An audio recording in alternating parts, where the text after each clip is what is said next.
better way to think. SauceBowl.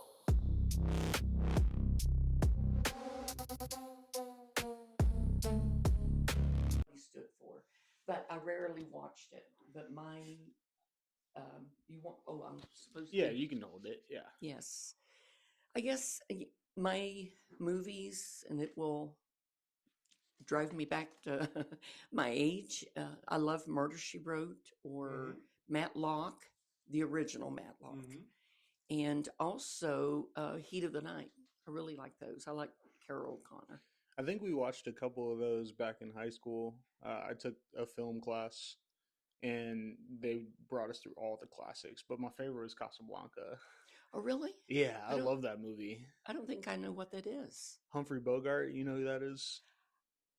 No. Yeah, that's okay. He was a famous actor back when movies were black and white, and it was like I don't remember the full plot of the movie, but I can't even remember the quote right now. I just remember it being one of my favorite movies from that class. But I was bringing up movies and TV because there's this Netflix documentary called The Truth, and it's about this sect of the Latter-day Saints Church,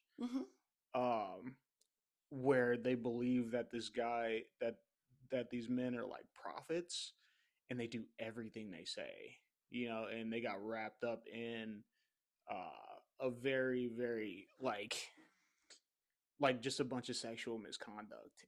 It's crazy, but what's more fascinating is how people use like religion and everything to twist people's fates, twist people's ideals, and bend them to their own will. They were straight up calling him like a messenger from God. It's called The Truth. If you haven't seen it, but I'll send it to you. I'll send you like a trailer and everything. It's fascinating. Yeah. I'm not sure why. Is it more so that people are like susceptible to people who appear to be supremely religious, or do people just want to believe in something that hard? Well, I believe that we are, we were created to worship God, first of all, and to 100%. lean toward Him. And people are looking to fill that void, and they will look to strong leaders. And if they are not spiritually grounded, the Bible warns us that any of us are susceptible to being misled. 100%. So we need to really keep ourselves grounded. Yeah. And, I study 2 to 3 hours every morning. And you get up early. I do. I get up at 3:30, and wow. Yeah. Yeah. Well, it's been my whole life. So my parents got up that early, and but yes, and that study consists of Bible scripture. I read through the Bible every year, but I also do a few worship songs, and yeah. Yeah, I try and get into worship music like super early, but I like energy. You know what I mean? Like it's hard. So you're a morning person. I am a morning person. Yeah, I love the morning. I love studying the Bible in the morning. Studying anything in the morning, really. Yes. But some of the contemporary Christian music is just a lot slower. So I switched to like Christian hip hop, and it does wonders. You know what I mean? Because you're not consuming like the Doritos of the world. You're actually getting food, and it's energizing you. Yes, better than coffee for sure. Yes. Well, I use Christian hip hop to do exercises with. Really? Yes. That's awesome. Yeah. I love that. I got a bunch of music I could send you, but it's like the crazy part. I promise you I'll intro the show in a sec, but the crazy part is like it kind of still sounds like the world a little bit, which I don't mind. Christian hip hop? Well, yeah, it's the same sounds. You know what I mean? Contemporary music is the same as Christian contemporary music. It's just who and what you're talking about. That's right. But for a long time, there was a huge stigma around Christian music that it wasn't as quality as secular music, and that's just completely changed. Like technology has completely blown that out of the water.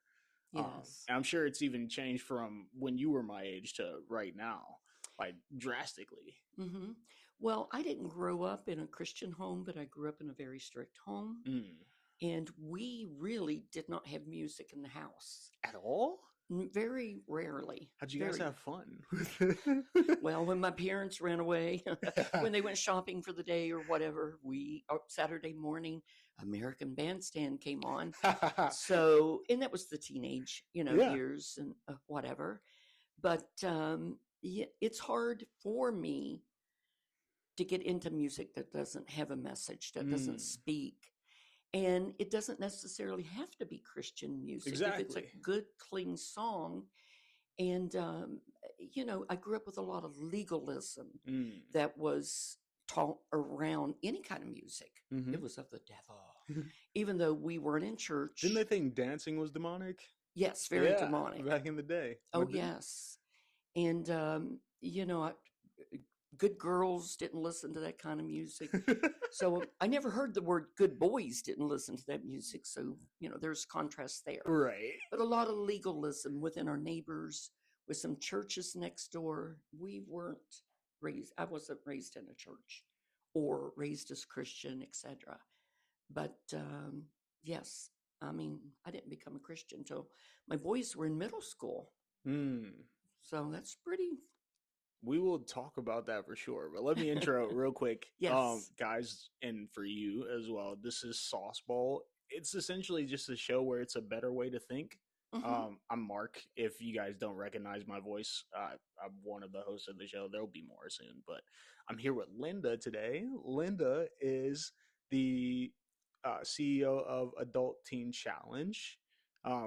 She can introduce herself way better than I can. Would you mind? Yes, I'm Linda. I am the CEO of Teen Challenge, like you said, Adult and Teen Challenge here in Columbus, Ohio. We're not too far from Easton Town Center. I've been with Teen Challenge for 41, May it'll be 41 years. 40 years, my goodness. Yes. What You think they'd let me out? I know, people nowadays don't even work for a company for more than 5 years without making a jump, Well, I've seen too much. I've seen miracles. I've seen hurting that have turned into leaders. So, there's something about walking with someone through life as God transitions them from under the bridge to a pulpit or, to a leader of a company. Yeah. So that is absolutely amazing. Yeah. For those of you who don't know, she literally means under the bridge. Like some of her friends, we'll call them, because clients sounds too much of a transaction. Some of the friends that have been through here before are and have struggled with addiction completely. Like they were devastated by it. No, oh yeah, devastated, even near deathbed, very malnourished. Some of them. I mean, we have dealt with a lot. What called you to something like this? I know we were just talking about, your upbringing and like a lot of legalism, even with music, hey, good girls don't do this. What was your draw? Did you grow up seeing a lot of it? Did you experience it? No, as a matter of fact, I don't remember. I think I was 17 before I saw anyone drink a beer. I mean, I was really. Oh yeah, but you weren't in a religious home. What the heck? No, I was in a very strict home. I was in a high moral home. High integrity. Yeah. But God just wasn't needed in our homes from the way it appeared or the way we thought. So we were all strong, all type A personalities, hard workers, etc., and lived pretty good lives. So, I mean, I didn't grow up in a well-off home. I actually grew up in a poor home, but with a lot of respect and a lot of stand strong. Yeah, that's where the wealth came in with how you were raised, not necessarily what you had while being raised. Oh, yes. And I look back now, I couldn't wait to get out of it. But when I look back now, I think, oh my, what I gave up. But I remember all through high school, I used to say, one of these days, I'm going to have a store-bought dress. And now I would love for a tailor to make my dresses. Can't afford it again. So, yeah. So I want people to understand like where you came from, you know what I mean? And what drew you to Adult Teen Challenge? Yes. So you grew up like very legalistic, barely listened to music, and you were saying that you didn't become a Christian until your kids were teens. Right. Yeah, which it's not aging you. I mean, I'm sure a lot of people have that story, but can you kind of walk me through what like young adulthood was like for you?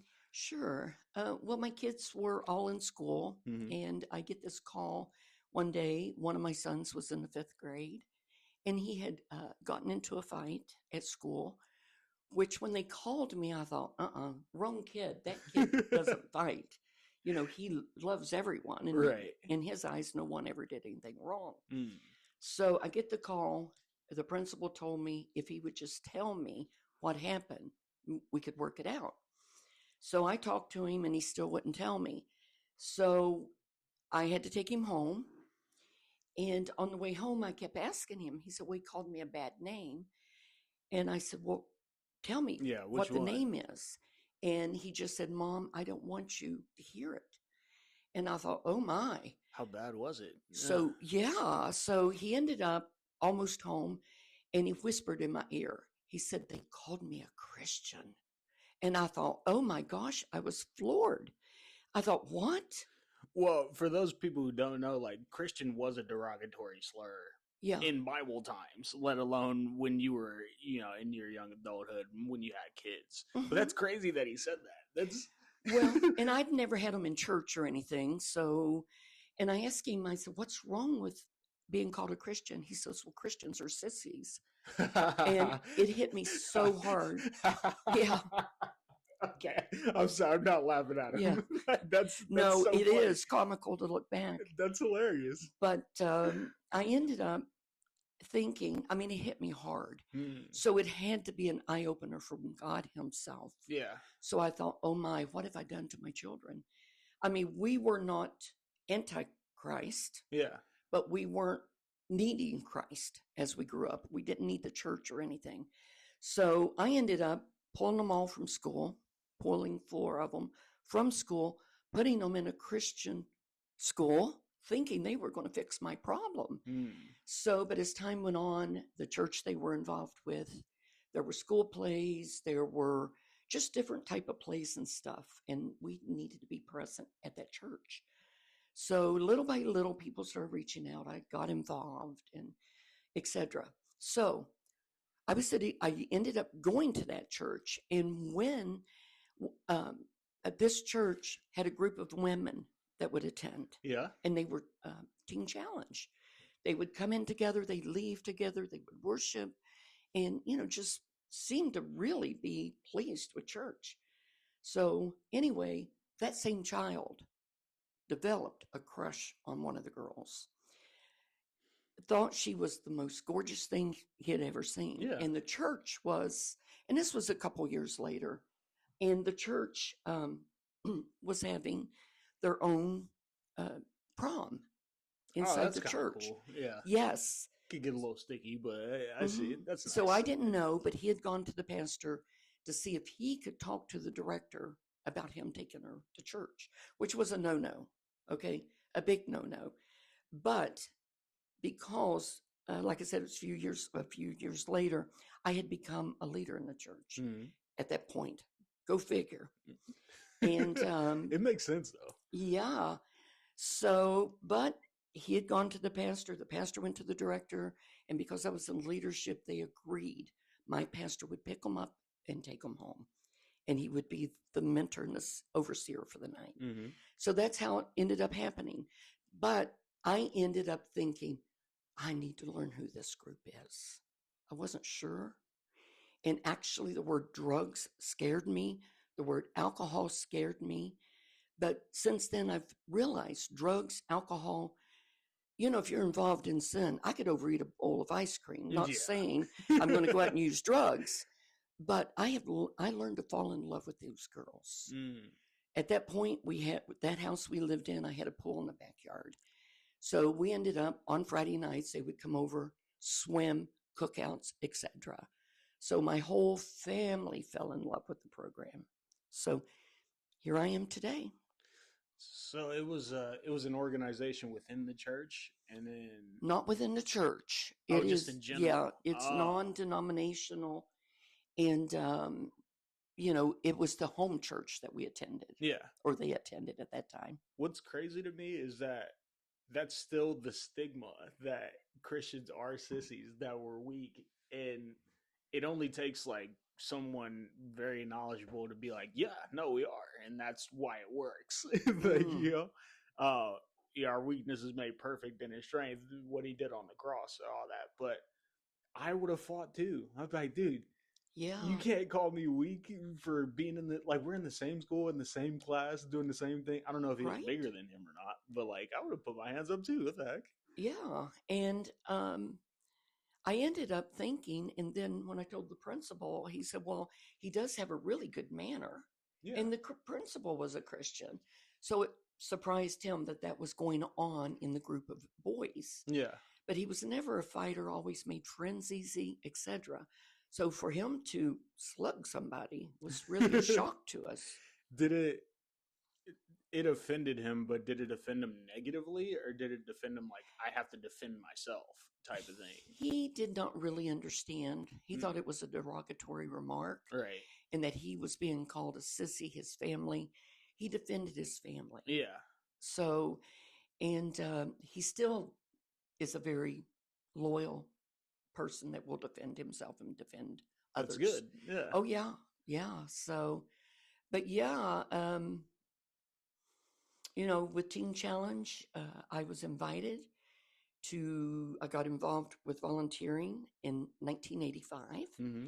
And so I ended up starting out. They asked me to do a Bible study, and then, then everything else broke loose. Was it like frowned upon for women to like preach and teach like that back then, or how'd that work? You know what? I don't know. I just, at that point, I don't remember thinking on those terms. Yeah, right. I just know that I'd studied the Bible. I pounded the Bible. Mm-hmm. I remember going to a small room in the house and just pounding, started with the book of James. Someone told me, It's a good book. Yeah, good book. But they said, oh no, you don't start there. You start in John. But I started in James and just really pounded because I wanted to find out, what is it about Christianity? I mean, I looked at it as good. I just looked at it as something not meant for me. Yeah. I was stronger than that. So, but as I began to learn, as I began to watch the women that came into the program, as I watched change, because we're long-term residential, Mm-hmm. the women's part of it is. And just to watch that step-by-step change, that level by level that God takes you through. Mm-hmm. And most of the time, you don't even know it. You don't feel it, but you know you're growing somehow. Yeah. Well, normally what's happening on the inside will reflect outside, and then Yes. I genuinely think the people you encounter are like mirrors. So if somebody's like, no, like, you're doing great, you are making progress, that's indicative of the work you're doing on the inside, you know? So I could see that. I could see you taking towards that even without knowing who God is, because who doesn't want to change for the better? Like, That's right. yeah, even people like in debilitating addiction, they want to change, and they look at people who are either out of it or have been through it before or going through it but trying to get out as their leaders. You know, which is why I thought that that Trust Me documentary was insane, because it's like one of the women on there said, hey, we weren't teaching women how to think for themselves, so And we weren't. Really back then Nobody was. what does that mean? Like, when I that first sounds insane. When I first got married, or was going to get married, I went through this little spell with my family. Mm-hmm. Now, he's the man, he's the head. You're going to have to listen to him. You're going to have to do what he tells you to do. And even though we were highly respected in the neighborhood, and I remember, I believe I had a little rebellious side to me, and I thought, not in my book, it's not happening. But it was like almost an unspoken word. And even in the marriage vows, listen and obey. Right. Yes. So a lot of women, and a lot of women didn't work. My mom didn't work. My husband's mom never worked, because they were to be supported, protected, taken care of. Right, which is just a job you're not getting paid for. Right. You know what I mean? Like, that's more work than some of the guys that would go out to work. Like, Right. So I do see where they got that from in that sense. yeah. And I mean, there is order in the home, in the marriage. The man is the head and the wife, but they work together as a team. Yeah, it's not like it's, when I say power dynamic, it's, people shouldn't take a negative connotation towards that. You know? Yeah. Well, if you truly dig into it and learn what the word submit means, it's powerful. Oh, that's a hotbed issue. That is a hotbed issue. But what we do here with these women, we show them, we tell them, and we tell them, look it up for yourself. Don't just take our word for it, but learn what that word means. Yeah. Learn what God means by it. Yeah. Not what man has put into place for convenience. And I know, like, women's suffrage and gaining the right to vote and everything like that, like, that is harsh, and they have been through a lot and have had to learn how to submit. But the Bible tells men to submit to their wives too. Like, it's not like a hey, women just got to do this and be quiet the whole time. It's like, no, like, we as a dynamic in a marriage have to submit to each other because that's how it works, and then we're both submitted to God. Like, so where, because you've been around for a little bit. Forever. No, not for. I tried to be like respectful. Like, you know what I mean? You've been around, and has that always been a thing of that rebellion in a sense? Like, no, like, this person doesn't run me, even though we're married. Like, yes, and actually it exists within the male and the female. right. And the male has, thinks he needs to control because if he's not a real man. And a woman wants to rebel because she doesn't want anybody having a thumb on her. I mean, especially financial thumb, right? Oh, financial thumb. Yeah. Well, even in, I believe it was like 74, 75, before a woman could go to the bank and take money out, or before she could sign for a house. What? Well, the house for sure. They couldn't even pull money out of the bank without their husband there? With the husband's permission. So, and I remember my mom, the bank getting to know him, and my dad gave her permission. Now, on the flip side, she would go in and sign his paychecks. Yeah. And, but if my dad had come in and said no, she wouldn't have been allowed to do that any longer, which I'm in agreement with that. Right. That's just fair. Right. That's just fair. That's not a sexist thing. Yeah. But if I have my own bank account or my family's bank account and they're like, no, your husband has to come in here and sign. At one time, that's the way it was. That's not that long ago. No. 75? Oh, yeah, 75. Good Lord. And I remember things, like that, but it was a norm. So a lot of people didn't look at it as abnormal. It was just the norm, which was not good. No, yeah, that's not good. Yeah, we live under a shield of false beliefs. Yeah.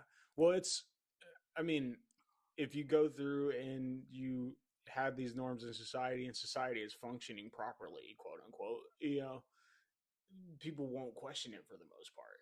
Right.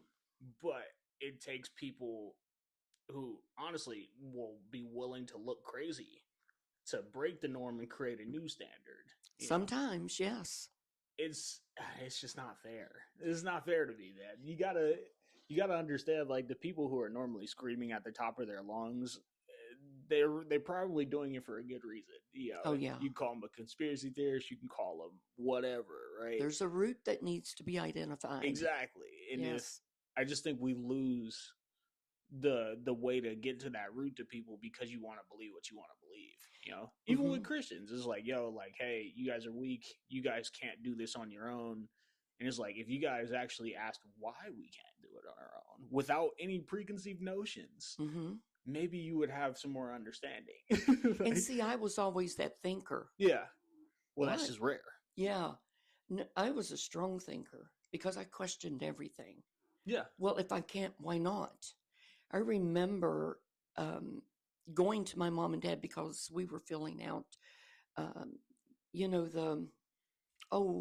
the type of studies we did in high school. We had business, general. I forget what it's called right off the top of my head. I can't. And you may not even have it now. Exactly. But I remember signing up for the business Oh, electives. Electives, Yeah. yes. See, there we go. Yes, there, Our yeah. brains did it without AI. There you go. So I remember going home and talking to my mom and dad about it. And they said, what are you going to do with it? Why business? Women don't go into business. And I looked and I thought, I'm going into business. So, but anyway, he says, what are you going to do with it? I said, I'm going to college. Mm. And he had the most dumbfounded look on his face, shocked. And my mom's name, we called her Vaughn, or we didn't, but Dad did, called her Vaughn. And he looked at her and in desperation said, Vaughn, did you hear that? What are we going to do with her? And I was floored. I was devastated. And then later he said, no, you can't go to college. Good girls don't go to college. So I was raised with that stigma. And I think later my parents told me, I think you're becoming a professional student, because I was always taking college courses. Well, that was one thing that I was scared of, like going into college and then leaving college. Like I didn't want to be scared to face the world. You know what I mean? I didn't want to be that person that was like, well, I'm not going to apply anything I'm actually learning. So, but it's a Yes. healthy balance. Like I'll probably go back to college for something different than what I started for, but that's because for certain things that you need to do and be approved of, you have to have certification and degrees for it. And that's okay. But there's a healthy line between somebody that's going to college to apply and somebody that's going to college solely to stay away or to be shy from the world. Does that make sense? Oh, yeah. Yeah. It's especially now, like, have you ever heard of suburban stagnation? Like, have you heard of that? No. You probably won't be able to like find it or anything. It's not like peer-reviewed studies or anything like that, but you see people, and I went through it, you see people who grow up in the suburbs who had two parents, who have a nice home, who have healthy enough means to get what they need, and they're stagnant in the workforce, they're stagnant in the real world because they weren't exposed to anything. So that could have been me. Nah, never. I can't see it. Well, if you would have listened to your dad and was like, "Good girls don't go to college." Yeah. I mean, listen to that now. That sounds crazy. Like, it does sound crazy, but I look back on that, and his parents didn't go to college. My mom's parents never went to college, but they were in businesses, sort of. Yeah. I mean, they were leaning toward the business. I have a strong business background as far as great-grandparents and parents. Like you've seen it. Oh, is yeah. What you're saying. Right. Yeah. Which is my important. great-grandfather had a furniture company that he ran. Was he Amish? No. I just wanted to see. I was like, No. okay, I would have got so giddy. He would have, not as a joke, some truth in it, he would have been more of a bootlegger than anything, but a good businessman. So yeah, you can be both. Yeah. Well, I wonder what God thinks about that. So, but yes, it's good. I have a strong character background. So you're able to like meet with some of the friends that go to Adult Teen Challenge and say, hey, like, whatever stigma you feel like you can't submit to, I can tell you a story. Like, oh yeah. Yeah, that's good. And even talking to them, because at first they don't believe you because they've had too many people try to help them. Nothing failed. The majority of women that we see here have gone through 8, 9, 10, 11. I remember one girl went 18 programs. And honestly, what they really want is a quick fix. Give me 2 weeks and I'm good. Yeah. And they didn't get that way overnight. They want the Ozempic for their addiction. Oh, tell me about it. And we give them what's sustainable. Yeah. And you mentioned earlier about submission. And even when a husband loves a wife, truly loves a wife, it's deep down inside and it connects with that portion of faith that God gives us. And so I've had some experience with that. Connecting with that deep portion of faith where it makes the man strong, it makes the woman strong, and it makes the marriage beautiful. And I use that as an example because I want these women to have something so deep down and so real and so tangible, Yeah. even though you don't see it, but you know it's there. Yeah. And that's the Spirit of God. It's that connection to God that allows you to love yourself. Yes. Which begs me to ask this question: what is help? It sounds dumb, but like, It is. I mean, it does sound crazy, especially when nobody believes there's help out there. I mean, they search for it. We go back to that searching for God and listening to whoever will be available. But help is being there for that person and being real. Because I tell you, when these girls come in, they have experienced so much. They can see right through you. Yeah. They know if you're lying or not. They know if you're at work all day long and they don't see you any other place, but they can tell what you're like at home. Yeah. I think that's a superpower women have in general, though. They can sniff it. Yeah. I see a lot of that. Yeah. Yeah. And they begin to sense, and you begin to notice they look at you different, or they come to you and start asking questions differently. So, yeah, being real, first of all, don't come into this type of ministry or this type of work unless you have a heart for it and you've been called. Yeah. Because you won't be able to do it. You won't last long. You've got to be connected with them. And there's something that, that happens that when you're real, the girl begins to feel more secure, more safe. There's somebody that seems to have my best interests at heart. Yeah. So the toughest question I probably have for you today is,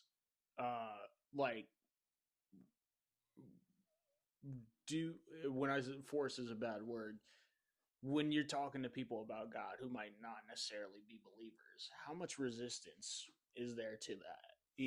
Because you and I could talk and believe in the same thing and say amen all day. But if we're going to people who are truthfully lost, who are truthfully downtrodden, what exactly is that like when they come in? Is it like a push pull, or do they submit immediately? What's that like? they don't submit immediately. Yeah. The only time they do is they're so broken down, you wonder if they're, can submit to turning around. But actually, they come in with a severe lack of trust. And I understand that. I've been with so many down in the dumps and down in the trenches. But when they first come in, they fight you tooth and nail sometimes. And, especially when they hear 14 months, what? And, but if someone comes in and they don't need the 14 months, that's great. But one step at a time. And honestly, they know we're faith-based because it's all over our website. It's in our application. It's in our interview. But we don't actually have to preach God to live God. Right. And we don't have to, the last thing I want, because I remember when I first came here, I was at a McDonald's close to the program.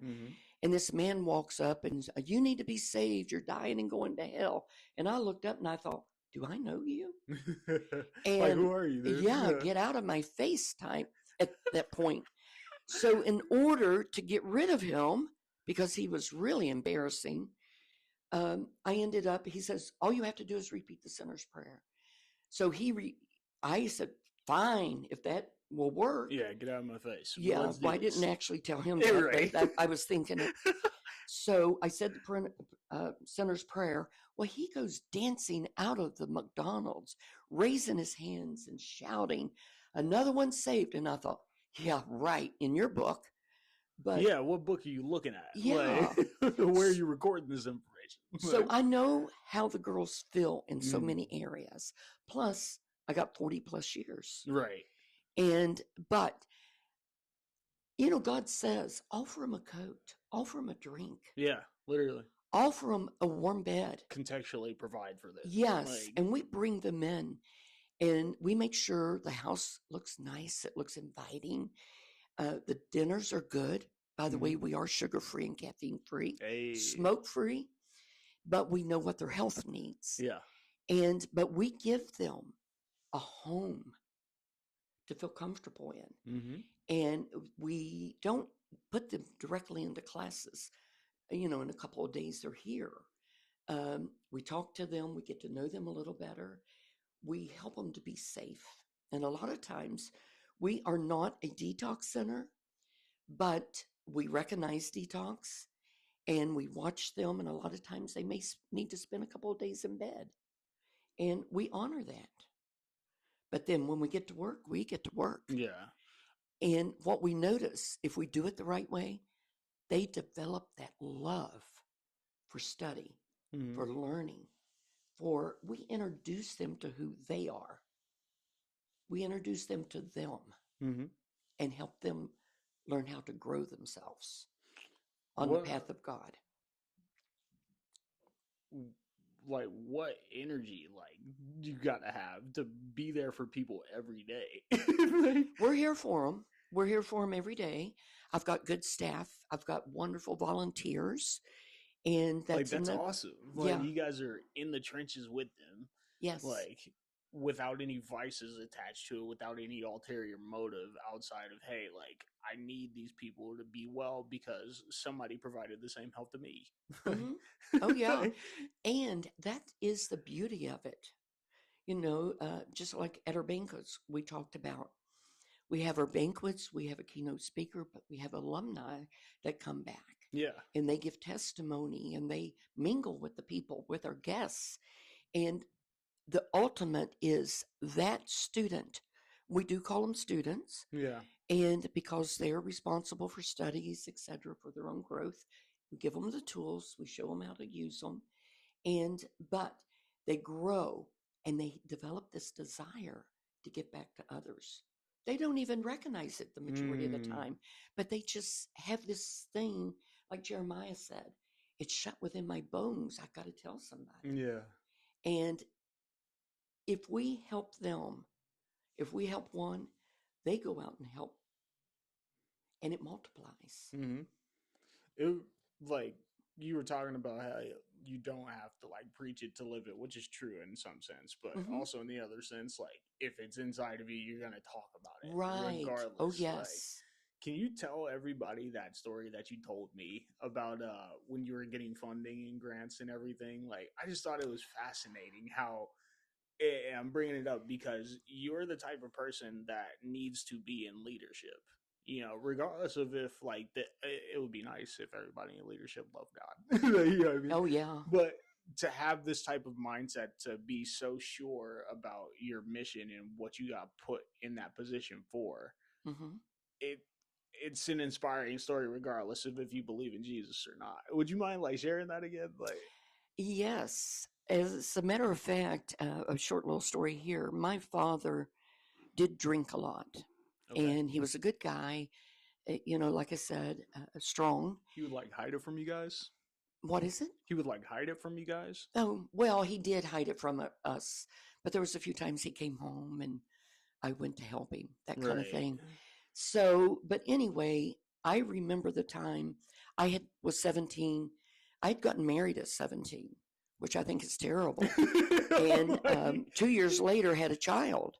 But my dad, when I was 17, my mother calls me and she says, your dad's getting baptized. Whoa. And I went, yeah, right.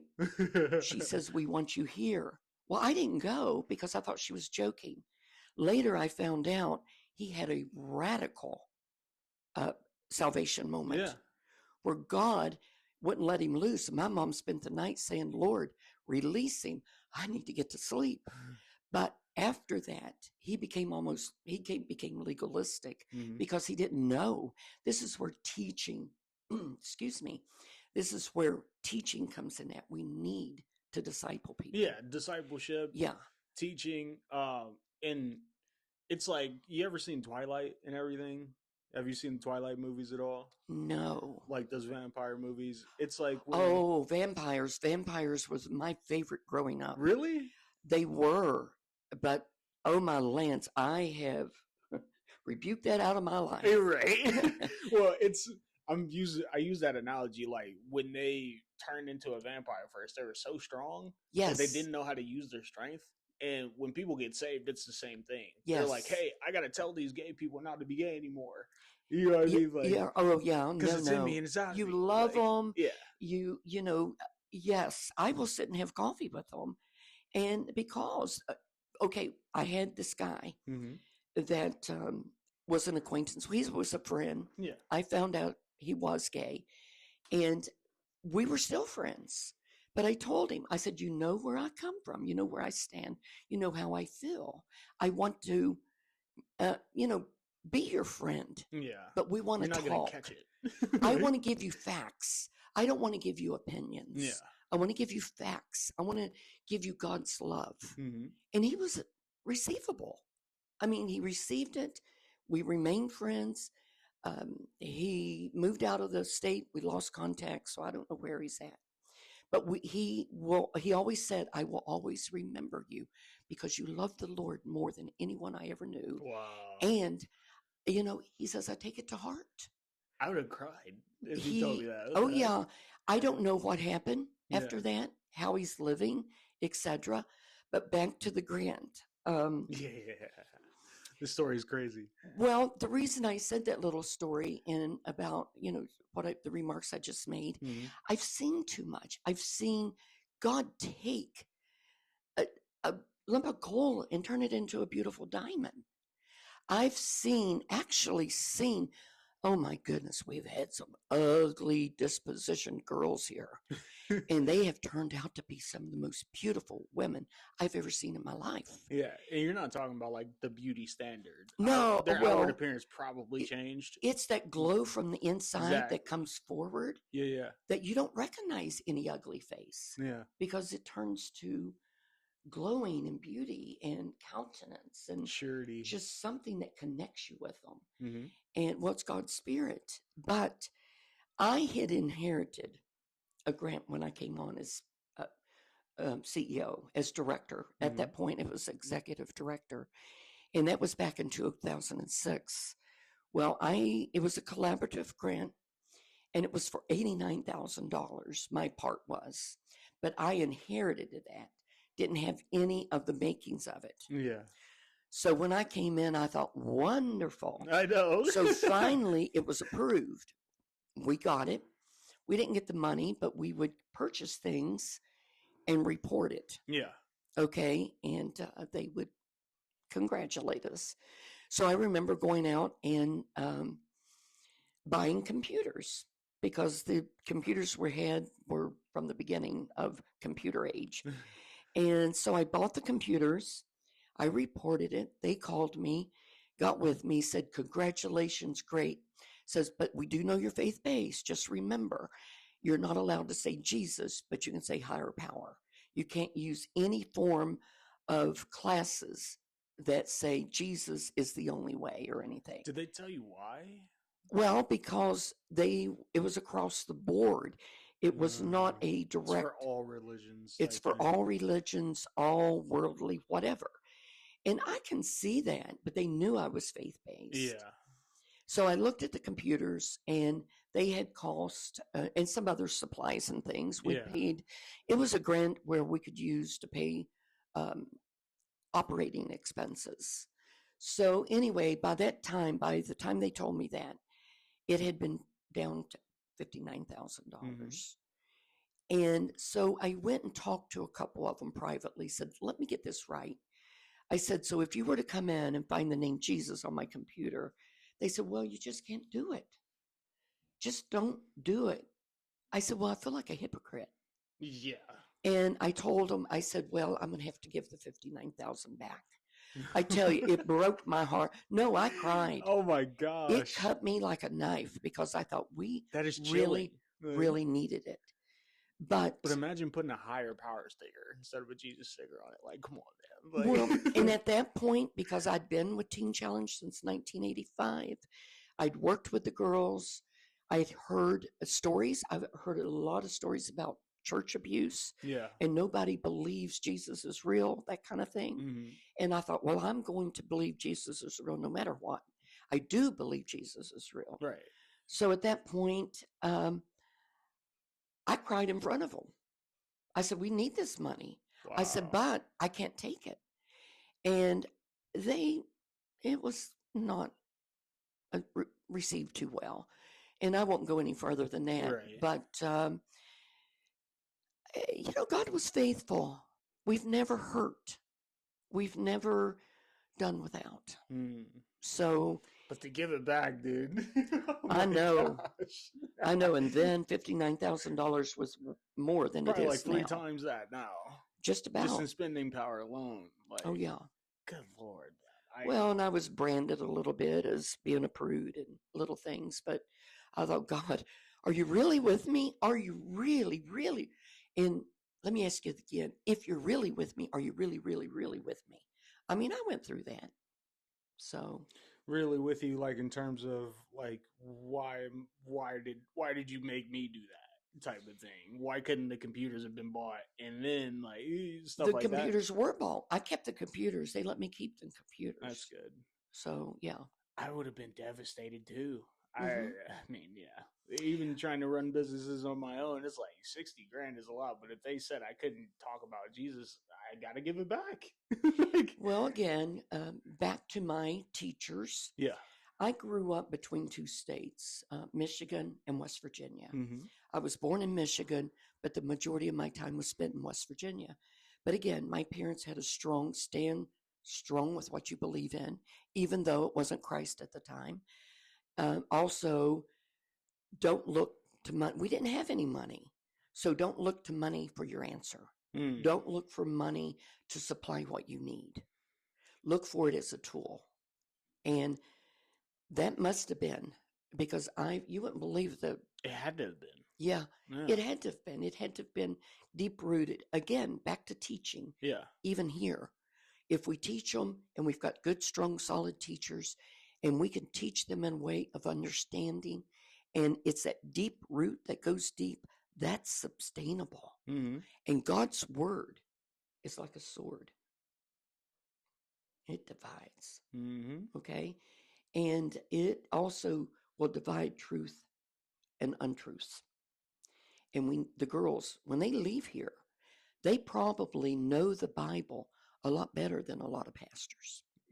And I would be willing to stand by that. Yeah, but I would bet on that because of you. Like, we've talked off camera, and like your knowledge is like, yo, like you studied 2 to 3 hours a day. Like, and you know what? It's the love I have learned. mm-hmm. It's my security point.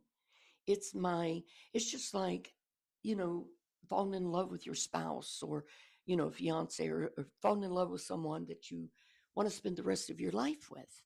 What do? You want to know everything about them.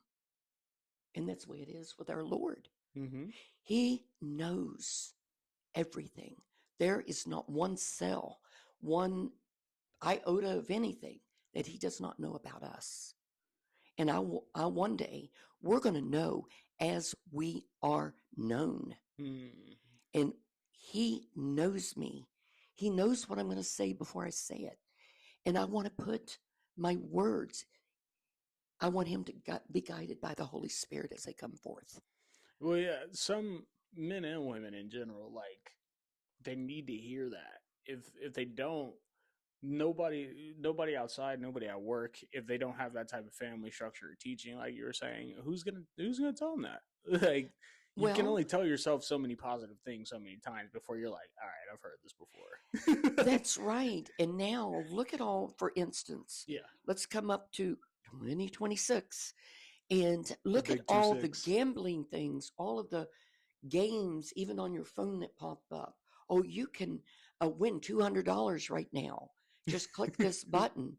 And how many kids have access to that? They're connecting that to your actual bank account? Yes. Those games? Yeah. Oh, yeah. I don't trust it whatsoever. Like, how could you? It's a gambling game. If they can put it in, they can take it out. Fast, yeah. Yes. I did have a stint of like 2 months where I was playing Monopoly Go a lot, but that's not real. Mm-hmm. You know what I mean? Like, so I'm not gonna. I have one gambling experience in college where I took $40 in, lost it, gained it back, and I was like, dude, get me out of here. I'm not doing this again. Well, I used to play bingo. Okay. Bingo's fun. Yeah. Years ago. but I always won. I mean, every time I went, I won. It may have been $1 or $2, but I remember several times of hitting and winning $1,000. Then I remember going on a dinner cruise. You're just lucky, Linda. Right? Well, you know what? I honestly think, because I looked at that luck, I thought, Lord, are you sending me a message? If I lean toward the gambling world, I'm going to fall for it. And I remember, Wow. and when I hit that point of thinking that way, I was actually on a dinner cruise. We were in Panama City on vacation, and we decided to go on a dinner cruise. Well, I wanted to hit that one-armed bandit. And boy, I put my quarters in, and everything started ringing. And I thought, whoa, what did I do? I hit the jackpot. And that's at the point when I first said, no more. I can't do this. There's something not right here. Wait, what? What do you mean? Like, I don't know. I have no clue why I thought that. But you know, I'm a thinker. I think it out. You might have seen, like, sometimes I see, like, I get like visions like 30 years in the future if I make a specific choice. You know, like, so you probably had something like that. Like, yo, like, if I continue down this route, I can see where this ends up. Yes. And I would think I probably was identifying where I was getting a little bit too wanting to go all the time. Yeah. Or whatever. So I thought, but I never went back to it. After winning the jackpot? No, I never went back to bingo or anything associated. And I looked it up in the Bible later and started studying what filthy lucre looked like. Okay. And, you know, I often heard money is the root of all evil. You know, that is not a good saying. Money is not the root of all evil. The way you use it can be, but money is a tool we can use to build the kingdom.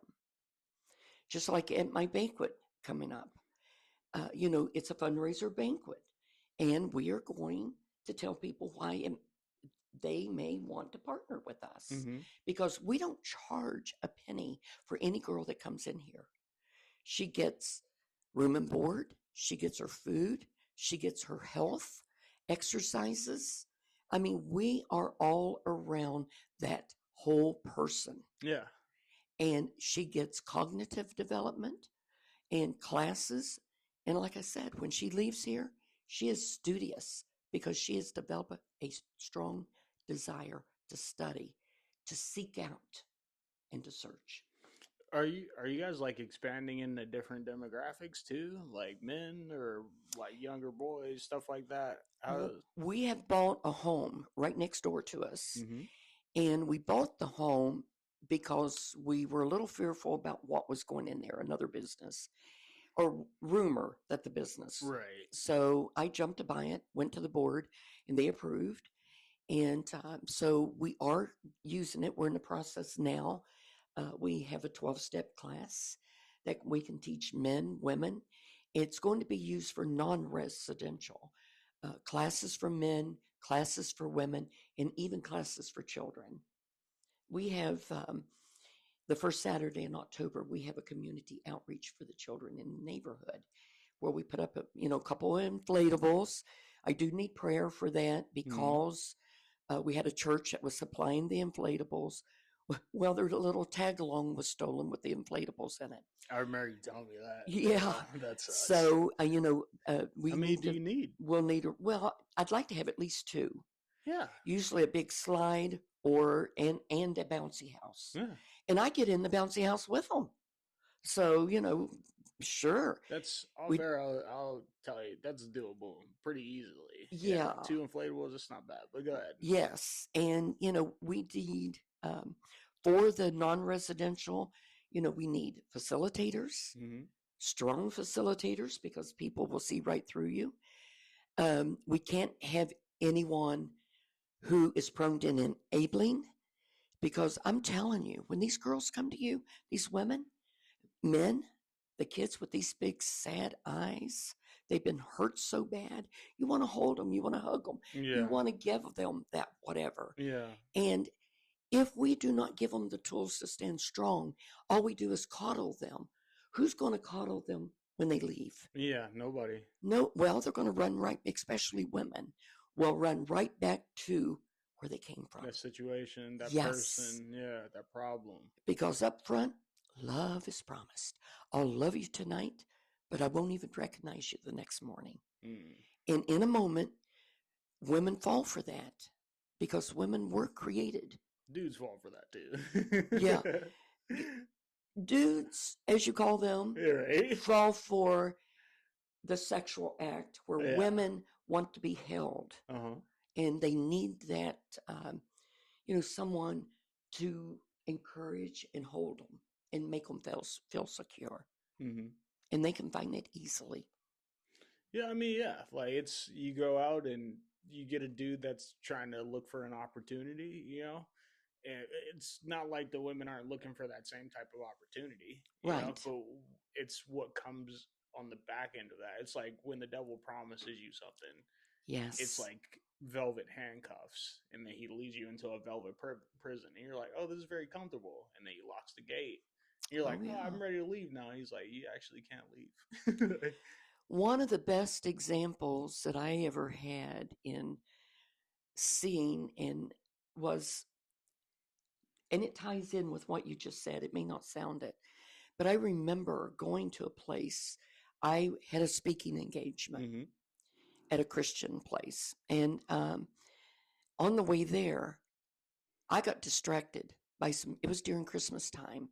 And there was a building that was covered with lights. Well, I got distracted by the beauty and the twinkling and all the glow and went right past where I turned around and got turned around. This was before GPS. Yeah. Make the next left turn or turn, whatever. So I ended up being a half an hour late. Broke my heart. But it was one of the best. I didn't talk about anything I'd prepared for, Mm-hmm. but it was one of the best speeches I'd ever given. You got that real in time, lesson. Yeah, yes, got the real in time. But it also gave me the example of when someone approaches you with that beautiful tone. Mm-hmm. And I had been distracted by something beauty but had no substance. Mm. And a woman will be attracted by a swooning of a man. And, they actually are trained. I know men who have been trained to go out and woo the women into traps, into human trafficking. Human trafficking is major in so many forms, not just sexual. It can be work or anything, but just the manipulation for whatever need that needs to be done. And a hurting girl, maliciously. Yeah, a hurting woman will succumb to somebody who's paying attention in the moment. Often. Well, that's what was happening in that documentary. You really got it. It's like 4 episodes. You really should watch it with your husband. But like he would talk to these girls. Some of these girls were 9, and then some of these girls were like 30, and all of them they were like, yeah, no, what's his name? His name's Samuel. They're like, yeah, no, I pay attention to Samuel because he's saying that it'll be enlightenment after this, after that, like. And he loves me. Exactly. And he loves me. And the only man I trust is Samuel. And this is a regular Opie looking man. He didn't have much money, but he just started saying like, hey, I'm the prophet of this group now. Come with me. Mm-hmm. And they just start believing it. Well, and what does a prophet mean? I mean, we know what God's prophet is, but in the world, women will say, oh, you're a prophet. What does that mean? And the way it's explained to it, the way it's shown, and again, live it before them. Yeah. But it was crazy because the dudes that were under the Samuel guy, they were handing over their wives and children to him. And they were like, no, I truly believe he's hearing from God. And they would get questioned like, why? And he was like, I can't explain it. This, that, and the third. It's like, you can't explain why you did that? Like, you can't explain how he was convincing you. You're 40. Right? Well, God has given us that portion of faith. If we do not build upon it, we'll build upon something else. Yeah. And we will block that portion of faith. And honestly, again, people seek out something that they can worship, something they can feel comfortable with at the moment. Mm-hmm. And again, it's all how we present God to these girls, how we talk about God to these girls, how we live God to these girls. And those false prophets, it's all about how they offer that to the people. Give them a false security. It's like a dangling carrot, shiny, like a shiny ring or something like that. Yes. You put it on, it deteriorates your entire body. Oh, yeah. You know, like, oh, yeah. Well, look at Haley's Comet incident. And look at, when they Heaven's drank Gate. Heaven's Gates. And, when in Texas they drank the Kool-Aid. So they're convinced they're doing the right thing. And, and especially women. We were pounded to submit. Even if your husband, okay, when I was first saved, my husband wasn't saved. Okay. I would go to church and these people would ask me where my husband was. And I went to church one time and crying because my husband didn't want me to go to church. And they said, if your husband doesn't want you to go to church, you can't. And I'm here to tell you today, I went to church because I was being drawn, and my husband is a pastor today. Amen to that. But Yes. I could see somebody saying, I could see you submitting to that if you didn't have your mind. You know what I mean? Like, oh, okay, like I probably shouldn't go because he is the head of the household. It's like, no, like, this is like God is deeper than that. Oh, yeah. Like right now and always will be. But like, I'm glad you didn't let it change you in that way. Like I'm glad you didn't let the grant writers change you. I'm glad you didn't let the people at church glad you didn't let your parents change you, because you're an inspiration to me. Like, and I'm sure everybody else listening will take inspiration from it. Like, yo, I can love God, have a business, and stand on those principles and be fine. Yes. And when you are strong, there are people who can come to you and become almost codependent on you. You have got to remain strong enough to say, you're your own person. Yeah. Seek it out for yourself. God is using you and wants to use you, but you've got to let him. Yeah. And you do encourage, I'm strong because I feel we become intertwined relationship-wise. We become intertwined with God himself. I believe, we tell the girls, when God created you, he created you out of the very center of his heart. Yeah. And that's where you belong. So it puts a whole new outlook or insight on when we tell them, make your heart the throne of God. You're really just returning to what was original, yes, to what's normal, to your heritage, exactly, to your original roots, and that is the mind and heart of God. Without that, no way, no way. It won't work. I love this, Linda. Seriously. No, this has been awesome.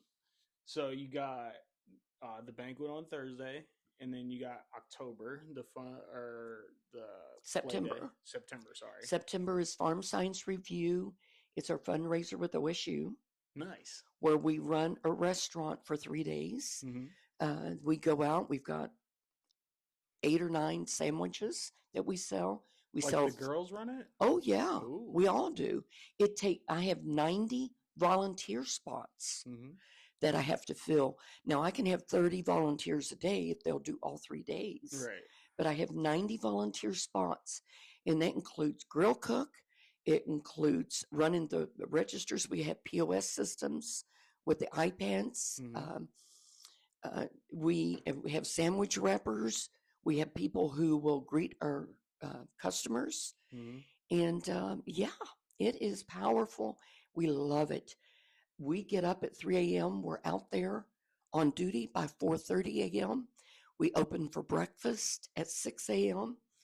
and we close at 5. And that's on a Tuesday, Wednesday, and Thursday of the 3rd full week. This year it falls on September 22nd, 23rd, and 24th.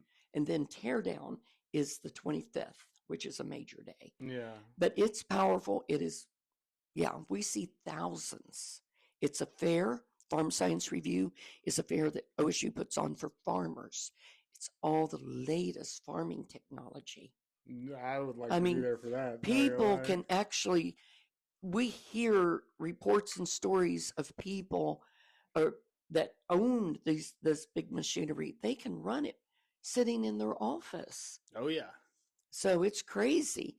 The manager, a previous manager over Farm Science Review, actually grows fields of corn to heat his house with. Mm. And he says he takes a handful of ashes out in a month, I believe he said. Don't quote me on it, but I believe Heating that's his what he house said. with corn? Corn. Wow. Oh, it is I gotta see amazing. how that works. Oh, everybody needs to come out and see it. We have, I think, about 110,000 people in 3 days that come through there. Yes. So we're busy.